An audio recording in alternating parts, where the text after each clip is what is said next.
नमस्कार दोस्तों, स्वागत है आप सभी का। मेरा नाम है मनीषा और इस वीडियो में डिस्कस करेंगे कॉनकोर यानी कंटेनर कॉर्पोरेशन ऑफ इंडिया के बारे में। तो वीडियो में अंत तक बनी रहिएगा दोस्तों, ताकि आपसे कोई भी इन्फॉर्मेशन मिस ना हो।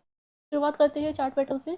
मंथली चार्ट देखते हैं और प्रीवियस चार्ट देखते हैं। तो यहाँ पे जो स्टॉक ने थोड़ा कंसोलिडेट कर रहा था और यहाँ पे इसने ब्रेकआउट दे के जो है वापस से करेक्शन दिया हुआ है। और अब जो इसने सपोर्ट बनाया ब्रेकआउट के बाद में, तो यहाँ पे जो रेसिस्टेंस था, इसको आगे चल के सपोर्ट का काम किया है। तो ये वाला ब्रेकडाउन था कोविड मंथ का ब्रेकडाउन था ये। और यहाँ पे स्टॉक ने सपोर्ट लेके फिर ये जो स्टॉक है ये रेंज में मूव कर रहा था यहाँ पे। ठीक है, और यहाँ पे इसने ब्रेकआउट दिया है। अब इस रेंज को हटा देते हैं तो हम देखते हैं कि इसने ब्रेकआउट के बाद में जो सपोर्ट बनाया है दोबारा से, वो यहाँ पे बनाया है, क्योंकि इसका रेसिस्टेंस लेवल था यहाँ पे और यहाँ पे सपोर्ट बनाया है। अब इसने जो इस हाई का ब्रेकआउट दिया है, तो अब इसका जो हमारे लिए सबसे नियरेस्ट और सबसे स्ट्रॉन्ग सपोर्ट बन रहा है, वो बनेगा यहाँ पे जो इसका रेसिस्टेंस लेवल है, यानी कि 826 रुपये का हमारा सपोर्ट रहेगा। ठीक है, अगर हम देखते हैं प्रीवियस चार्ट, तो जो रेसिस्टेंस लेवल रहता है वहाँ पे स्टॉक आगे चल के सपोर्ट का काम करता है इसके लिए, और यहाँ पे भी रेसिस्टेंस ने आगे चल के यहाँ पे सपोर्ट का काम किया है। अब हम वीकली चार्ट पे चलते हैं। तो जो हमने रेसिस्टेंस बनाया था यहाँ पे वीकली चार्ट में, वो मंथली चार्ट पे, तो हम वीकली चार्ट पे देखते हैं यहाँ पे स्टॉक ने सपोर्ट भी लिया हुआ है 2 बार। अब डेली चार्ट पे चलते हैं तो इसी लेवल पे हम देखते हैं कि यहाँ पे इसने 3 बार सपोर्ट लिया हुआ है। और अभी जो इसका ये वाला जो इतनी बड़ी कैटल बनाई थी इसने, ब्रिटिश कैटल, मदर के ब्रिटिश कैटल, ठीक है, ये इलेक्शन रिजल्ट का बेटा था, इसके बीच में स्टॉक घूम रहा था। और यहाँ पे इसने ब्रेक डाउन दे दिया है इस कैंडल का। और अब तो ये जो लेवल है इसका ब्रेक डाउन हो चुका है। अब हमारे लिए जो लेवल रहेगा वो 826 का रहेगा। यहाँ पे स्टॉक जो है, अब हम देखते हैं कि जो स्टॉक गिर रहा है, यहाँ पे इस तरह से ट्रेड लाइन बना रहा है। तो जो स्टॉक में हम देखते हैं कि लोअर लो बना रहा है एंड लोअर हाई बना रहा है ये स्टॉक। तो अभी के लिए देखते हैं, तो यहाँ पे जो इसका हाई है, जरूरी नहीं कि इसका लास्ट हाई रहे, क्योंकि अभी यहाँ से स्टॉक गिर के वापस से जो है एक और हाई बना सकता है छोटा सा। तो हमें वॉच करना है इस चीज़ को कि जो इसका लास्ट हाई रहेगा उसके ऊपर स्टॉक निकलेगा, उसके ऊपर बुलिश कैंडल क्लोजिंग देगा, एंड ये जो ट्रेंड लाइन है इसके ऊपर स्टॉक निकलेगा, देन हम अपना एंट्री पॉइंट सोचेंगे। अभी के लिए हमें सपोर्ट को ध्यान में रखना है कि 826 का सपोर्ट है, यहाँ तक स्टॉक आ सकता है, या फिर यहाँ से भी बीच में से भी रिवर्सल लेता है, तो हमें स्ट्रेट लाइन के ऊपर निकलने का वेट करना है। और ये जो इसका लास्ट हाई रहेगा ये वाला रहता है, या फिर आगे चल के जो भी रहता है उस पे ऊपर निकलना चाहिए इस स्टॉक को। और हम टारगेट की बात करते हैं, तो देखिए टारगेट देखते हैं, तो वीकली चार्ट में देखते हैं, तो बीच में कोई ज़्यादा इंपॉर्टेंट सपोर्ट नहीं है। तो हमारा जो टारगेट रहेगा लाइफ टाइम हाई का रहेगा। अब लाइफ टाइम हाई जो बनाया है इसने 1170 का बनाया है, तो हम थोड़ा सा नीचे टारगेट रख लेते हैं, कि जरूरी नहीं है कि एग्जैक्ट हमारा टारगेट अचीव हो। तो 1150 का टारगेट मान सकते हैं हम, यहाँ तक का हमारा टारगेट रहेगा। अभी के लिए स्टॉक में कुछ नहीं करना है, आपको पहले इसके ऊपर निकलने का वेट करना है। अब हम फाइनेंशियल्स की बात करते हैं। तो लॉजिस्टिक कंपनी है ये, एंड मार्केट कैप 53,980 करोड़ का है। लार्ज कैप कंपनी है, पी 42.4 का है, इंडस्ट्री पी 31.5 का है, आर ओ सी 13.9% का है, एंड आर ओ ई 10.9% का है। डेट फ्री कंपनी है, 0.08 का डेट है, एंड बुक वैल्यू है 4.43 की। कंपनी के बिजनेस की बात करते हैं दोस्तों। तो ये container corporation of India is engage in business of providing inland transportation of containers bye rail. ठीक है, तो इनका जो मेनली जो लॉजिस्टिक है, जो ट्रांसपोर्टेशन है, वो रेलवे के प्रॉपर्टीज़ के द्वारा होता है, रेलवे सर्विस के द्वारा होता है। तो इसमें जो कि है कैरियर सर्विस है, जिसमें rail is the main stay of public और transportation plan strategy. Some of the companies terminals are exclusively road fed as well. तो मेनली तो रेलवे के द्वारा ट्रांसपोर्टेशन होता है कंपनी के द्वारा, और जब जरूरत पड़ती है तो रोड्स के द्वारा यानी ट्रक्स के वगैरह के द्वारा भी ट्रांसपोर्टेशन करते हैं। Terminal operator companies terminal provides a spectrum of facilities in terms of warehousing, container parking, repair facilities. तो जो कंपनी के वेयर हाउसेज एंड टर्मिनल्स है उसमें जो है कंटेनर्स के स्टोर करना, उनकी रिपेयरिंग एंड एक जगह से दूसरी जगह मूव करना, ये सर्विसेज प्रोवाइड करती है। और साथ में जो कंपनी की सर्विस है वो है इंपोर्ट एंड एक्सपोर्ट सर्विसेज। तो कंपनी जो है इंटरनेशनल ट्रेड भी करती है। पी एस यू स्टॉक है ये, गवर्नमेंट की होल्डिंग है इस स्टॉक पे 54.8%। और जो एक्सपोर्ट इंपोर्ट सेक्टर है वहाँ से 69% का रेवेन्यू रहा है 2022 में, और डोमेस्टिक रेवेन्यू रहा है 31% का 2022 में। साथ में देखते हैं तो कंपनी जो है अपने सेक्टर की मार्केट लीडर कंपनी है ये।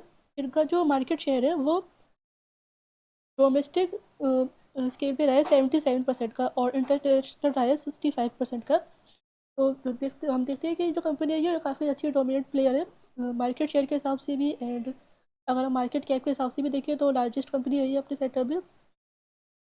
अब हम बात करते हैं आगे। देखिए कंपनी के अब हम प्रॉफिट्स की बात कर लेते हैं पहले। तो क्वार्टरली बेसिस पे देखते हैं तो इसका जो मार्च से घट के थोड़ा जून में रेवेन्यू कम रहता है जनरली। अब वो इसलिए रहता है कि गवर्नमेंट कंपनी और मोस्टली गवर्नमेंट कंपनीज के साथ जो ऐसा होता है कि फाइनेंशियल ईयर एंड होने के साथ जो है इनके जब नया फाइनेंशियल ईयर स्टार्ट होता है तो थोड़ी रेवेन्यू कम रहती है। तो सेम यही हुआ है, 318 से घट के प्रॉफिट्स भी 269 करोड़ की हो गई है। अब अब वैसे हम देखते हैं तो जो मार्च का इनका क्वार्टर रहता है वो सबसे ज़्यादा प्रॉफिटेबल रहता है इनके लिए, एंड सितंबर और दिसंबर के जो क्वार्टर है वो भी जून से ज़्यादा अच्छे रहते हैं। अभी इसके रिजल्ट्स भी आने वाले हैं 29 तारीख को, तो आपको स्टॉक को जो है थोड़ा ध्यान में रखना है रिजल्ट डे को। ईयरली बेसिस पे हम देखते हैं तो देखिए 2020 में तो कोविड के कारण रेवेन्यू कम हुए थे, उसके बाद जो है रेवेन्यू बढ़ना शुरू हुए। अभी रेवेन्यू हाईएस्ट है 8,653 करोड़ के, बट जो ओपीएम है वो घटा हुआ है 26% से 23% पर ओपीएम आ गया है। एंड जो नेट प्रॉफिट है हम देखते हैं तो 2019 के में थे 1222 करोड़ की, उसके बाद कोविड के टाइम पे घटे हैं क्योंकि लॉजिस्टिक्स में जो है लॉकडाउन की वजह से लॉजिस्टिक का बिजनेस कम था।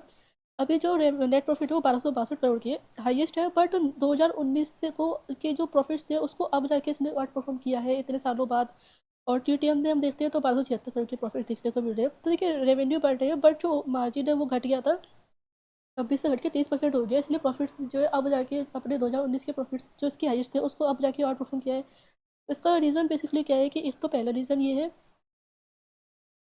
कि कंपनी के जो एक्सपोर्ट इंपोर्ट सेक्टर है उसमें 69% का रेवेन्यू है, जो कि 2018 में 80% से घट के तो 69% हुआ है। और डोमेस्टिक स्केल पे जो है 31% हुआ है, जो कि पहले कम था 20% था। तो अब इसके एक्सपोर्ट इंपोर्ट को घटाने के और डोमेस्टिक रेवेन्यू को बढ़ाने के पीछे कंपनी के अपने स्ट्रेटजी हो सकती है कुछ भी। बट अगर हम देखते हैं तो जो एक्सपोर्ट इंपोर्ट सेक्टर है वो ज़्यादा रेवेन्यू प्रोवाइड करता है डोमेस्टिक सेक्टर से, बिकॉज जो एक्सपोर्ट इंपोर्ट सेक्टर रहता है वो उसमें ज़्यादा मार्जिन रहते हैं क्योंकि इंटरनेशनल शिपिंग होती है एक तो, और जो हायर वैल्यू कार्गोस होते हैं जिसमें कि डोमेस्टिक अगर जो लॉजिस्टिक होती है उसमें कुछ भी हो सकते हैं प्रोडक्ट्स, पर जो इंटरनेशनल ट्रांसपोर्टेशन होता है उसमें जो गुड्स एंड जो गुड्स होते हैं उनकी वैल्यू मोस्टली जो है ज़्यादा रहती है, इलेक्ट्रॉनिक्स और मशीन्स वगैरह ज़्यादा होती है उसमें। एंड साथ में रेगुलेटरी एडवांटेजेस भी मिलते हैं क्योंकि अगर आप जो कंपनी है कुछ गवर्नमेंट से उन्हें रेगुलेटरी एडवांटेज मिलती है, जैसे टैक्स बेनिफिट मिलते हैं, tax subsidies and tax breaks मिलते हैं। क्योंकि जो कंपनी है अगर हमारे देश के अंदर ही इम्पोर्ट हो रहा है, मतलब आई मीन एक्सपोर्ट हो रहा है, तो उससे जो है जो देश की इकोनॉमी है उस पर भी अच्छा असर पड़ता है, इसलिए कंपनी को गवर्नमेंट के द्वारा टैक्स सब्सिडीज वगैरह मिलती है। तो ओवरऑल जो है जो एक्सपोर्ट इंपोर्ट सेक्टर है वो ज़्यादा प्रॉफिटेबल रहता है डोमेस्टिक से, जिसमें कि ने घटा दिया है 80 से घट के 69% का इनका रेवेन्यू है, और डोमेस्टिक से 20% से बढ़ के 31% हो गया है। अब एक्सपोर्ट इंपोर्ट में क्या है कि इंटरनेशनल ट्रेड है, तो कोई भी वॉर वगैरह होती है या कुछ भी सैंक्शन वगैरह होती है किसी कंट्री पे, तो इस सेक्टर पे थोड़ा रिस्क रह सकता है। पर डोमेस्टिक स्केल पे जो है तो देखिए एक्सपोर्ट इंपोर्ट पे प्रॉफिट ज़्यादा है, पर डोमेस्टिक जो सेक्टर है इसमें जो है स्टेबिलिटी ज़्यादा है, ठीक है, रिस्क कम है इसमें, और जो स्टेबिलिटी है प्रॉफिट्स की वो ज़्यादा है। ये इसका पहला रीज़न है इसके मार्जिन घटने का। और जो दूसरा रीज़न है वो ये है कि जो एलएलएफ है यानी लैंड लाइसेंस फीस, जो फीस जो है रेलवे जो अपना ट्रैक्स वगैरह यूज़ करने देती है इस कंपनी को अपनी प्रॉपर्टी यूज़ करने देती है, उसके ऊपर जो फीस लगती है रेलवे जिस फीस से कमाता है वो 6% थी, जो कि बढ़ के 2020 में 7% हो गई है। तो इससे भी जो है मार्जिन में काफ़ी ज़्यादा असर देखने को मिला है। हालांकि ओवरऑल जो इनके रेवेन्यू जो इनकी सेल्स है वो बढ़ रही है, बट मार्जिन घटने के कारण अब इनको जो है अपने प्रॉफिट्स को आउट परफॉर्म करने में काफ़ी ज़्यादा वक्त लग गया है। एंड आगे चल के हम एक्सपेक्ट कर सकते हैं कि और अच्छे प्रॉफिट्स हमें देखने को मिलेंगे, क्योंकि अभी हम देखते हैं तो इस साल के जो प्रॉफिट्स है वो हाईएस्ट रहे हैं। डिविडेंड पे आउट भी अच्छा खासा करती है कंपनी, 56% का डिविडेंड दिया है 2024 में। बैलेंस शीट की बात करते हैं तो जो रिजर्व्स हैं वो भी अच्छे हैं, 11,519 करोड़ के लगातार रिजर्व्स बढ़ रहे हैं। एंड बोरिंग्स में 939 करोड़ रुपये है खाली। कैपेक्स में भी 893 करोड़ रुपये लगे हुए। रेशियोज़ की बात करते हैं तो आरओसी रहे 14% का। तो देखिए कोविड के टाइम पे आरओसी घट के 30% हो गया था, और उसके बाद 7%। अभी मार्जिन जैसे कि कम हुए थे, बट अभी रेवेन्यू बढ़ना शुरू हुए तो जो आरओसी है वो ठीक है, 40% पे आ चुका है। इन्वेस्टर्स की बात करते हैं तो प्रोमोटर्स पे 54.80% का स्टेक, जिसमें ये गवर्नमेंट है। एफ आई के पास है 16.15%, टी आई के पास है 24%। जो सबसे अच्छी चीज़ लगती है मुझे इसकी कि पब्लिक इस स्टॉक में काफ़ी ज़्यादा कम है, 4.23% पब्लिक है। पहले 4% की थी, उससे के बाद घट के 2% के आसपास आ गई, अभी 4.23% है। एंड स्टिल जो पब्लिक है वो काफ़ी ज़्यादा कम लगती है मुझे एफ आई और टी एस के मुकाबले अब देखते हैं तो। तो जो पब्लिक होल्डिंग है वो भी कम है, शेयर होल्डिंग पैटर्न इस स्टॉक का काफ़ी ज़्यादा अच्छा है। तो इस वीडियो में बस इतना ही। आई होप कि वीडियो आपको पसंद आया होगा। अगर वीडियो अच्छा लगा है तो वीडियो को लाइक कर दीजिए और चैनल पे नए हैं तो चैनल को सब्सक्राइब कर दीजिए। कोई भी क्वेश्चन है या किसी स्टॉक पे वीडियो चाहिए तो कमेंट कर दीजिए, आपको रिप्लाई ज़रूर मिलेगा। थैंक यू फॉर वॉचिंग, मिलते हैं नेक्स्ट वीडियो में।